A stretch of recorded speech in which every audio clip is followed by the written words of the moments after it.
and just darken up all the light spots and lighten up the dark spots and just get it crazy looking. It's just not really the style I was going for, and then I did this and I decided I really like that. So that's what we're going with.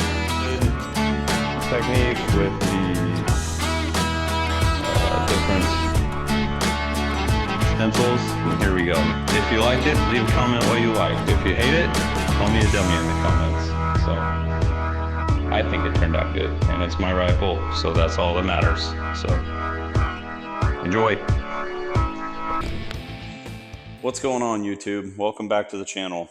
Today we are going to do something that I think is cool. And if you're here watching this video, you probably think it's cool too. We're going to be painting my brand new rifle. I got this little 25-year-old pellet gun here that I used as an example, just to see and make sure I wasn't going to screw anything up too bad. And I think it turned out pretty good. I mean, it might not be the prettiest camouflage, but at least it is not a black rifle anymore. I bought this. This is a 7 PRC Savage 110 Apex Hunter, and I bought it for my upcoming elk trip. And you can hunt with a black rifle all day long if you want. It doesn't matter. You can, you can't, you don't have to, but ultimately your gun is yours to do whatever you want with, and I want to paint mine because it blends in a whole lot better. And we'll go do some examples here in a second just to show you. I mean, you probably obviously already know there's nothing black in nature. There's no straight lines in nature. So the whole point of camouflage is to make this not look like this anymore. You don't want to be able to look at it and go, oh, black gun. You just want it to blend in. You don't want it to have straight lines. That's why on this one I did tan like that, green, tan and green base coat with some brown and green overlay. So we'll go out and I'll put this on some backdrop and I'll put that on some backdrop, and we'll see how big of a difference it makes. You can just see the extreme contrast between the black rifle and grass, you know, whatever foliage you have in your area. But it's definitely a lot better than that. So I think I like that pattern on that gun. So I think that's what I'm going to do. I got several other patterns that I tried, and that's just the one that wound up working the best.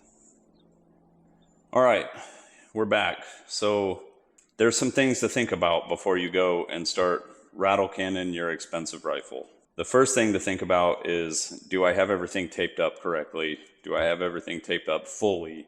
Is my scope still going to focus? Am I not going to get overspray all over the lenses?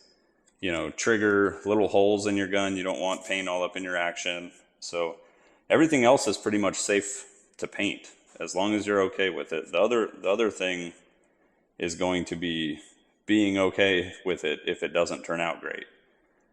Anything but a black gun, I'm considering turning out great. So I don't care about the results.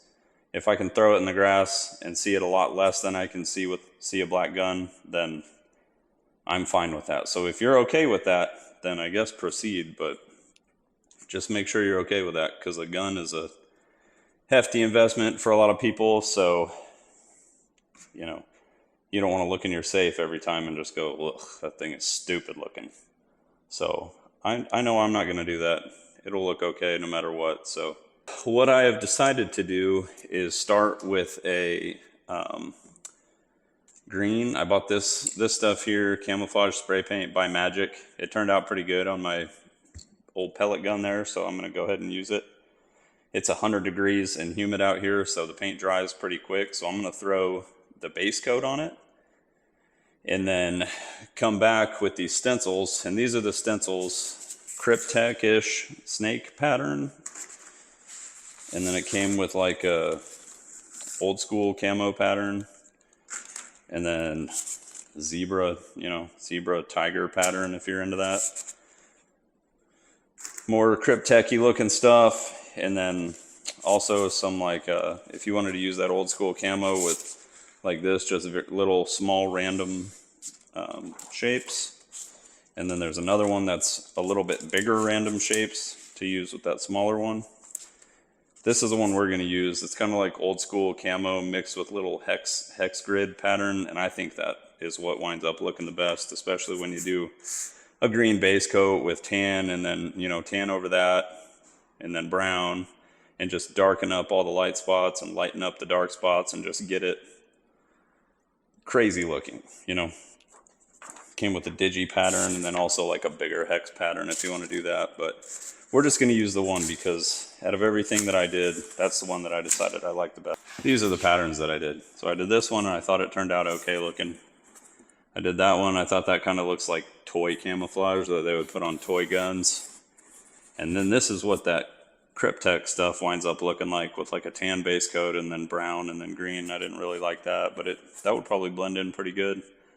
It's just not really the style I was going for, and then I did this and I decided I really like that, so that's what we're going with. So we're gonna kick it off, and then I got my scope covers here and a little glare cover that my son printed me on his little 3D printer, and it fits really well actually. So I'm gonna make sure all my tape's good, all the holes are taped up. I'm not gonna wind up with a scope full of overspray. These are all good. And then we're going to hit it with a good base coat. I'm not using the plastic primer or anything, so hopefully it doesn't flake off. If it does, oh well, I don't care. That other one that I really liked how it turned out, I just did random lines. So I just hit it. Here we go, no turning back now.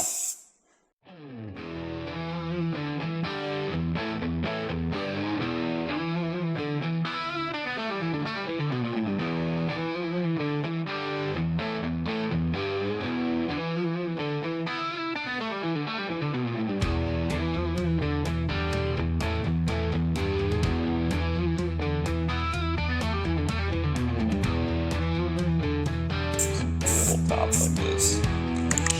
Come back in with the tan, because that tan base coat is what I liked on that other one.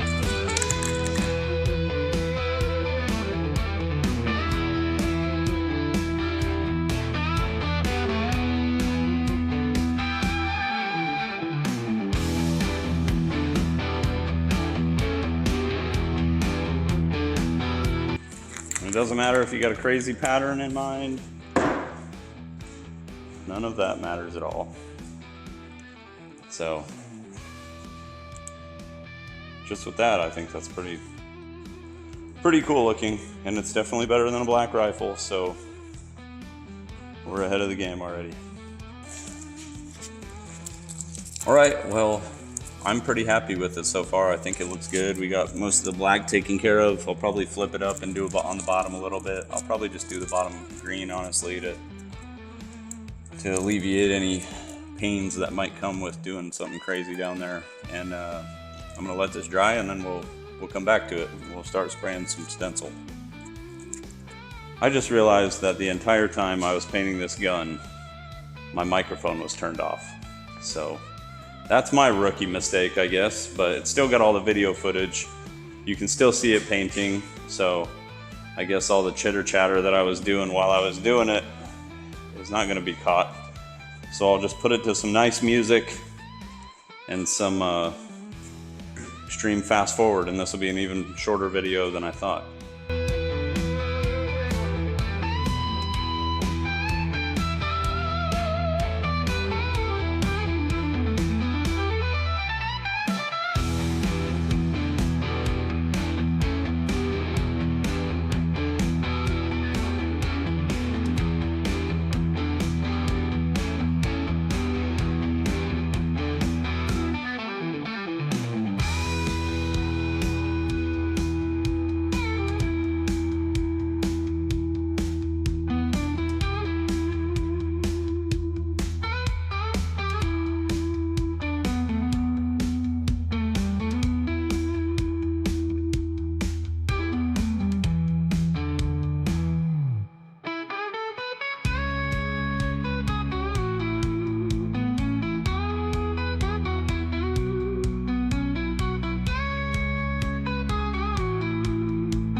One part that I wanted to say that I didn't have the microphone on is I'm not an expert on camouflage. I'm not,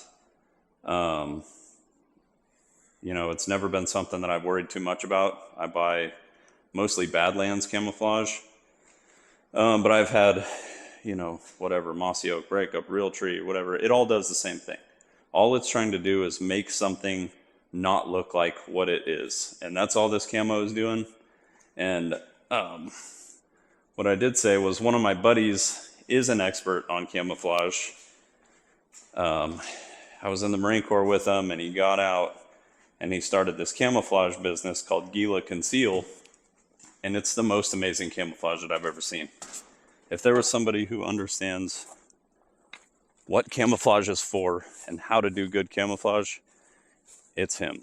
So I'll put a video right here of the drop test that he does. He takes his shirts that he made and he just drops them on the ground and they basically disappear. He's got them for arid climates, and he's got them for, really green places, desert places, and that's really it. This is how this thing wound up looking. It's obviously not a black rifle anymore. I think it does what I intended it to do, so I'm happy how it turned out. So I'm going to leave this out here to dry. It's 1,000,000 degrees out.